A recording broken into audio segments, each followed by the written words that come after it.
ಜ್ವರ ಹೇಳು. ತೊಂದರೆ ಆಗುತ್ತಾ ಯಾರಿಗೆ? ತೊಂದರೆ ಆಗುತ್ತಲ್ವಾ? ಮತ್ತೆ ಯಾಕೆ ಹಾಕಿದ್ಯಾ? ಸ್ಕೂಲ್ ಬಸ್ ಅಲ್ವಾ ಅದು? ಸರಿ ಒಂದು ನಿಮಿಷ ಟ್ರೈ ಮಾಡಿ. ನೀನು ಕೆಳಗಿಳಿ ಹೊಟ್ಟೆ ಅಂತ ಅರ್ಥ. ಕುತ್ಕೋ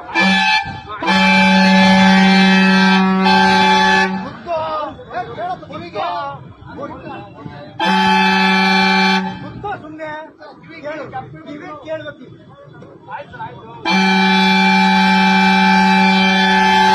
ಖುಷಿ ಅನ್ಸುತ್ತಾ? ಹರೀಶ ತನ್ನ ಕೇಸಕ್ಕೆ ಬಾಯ್.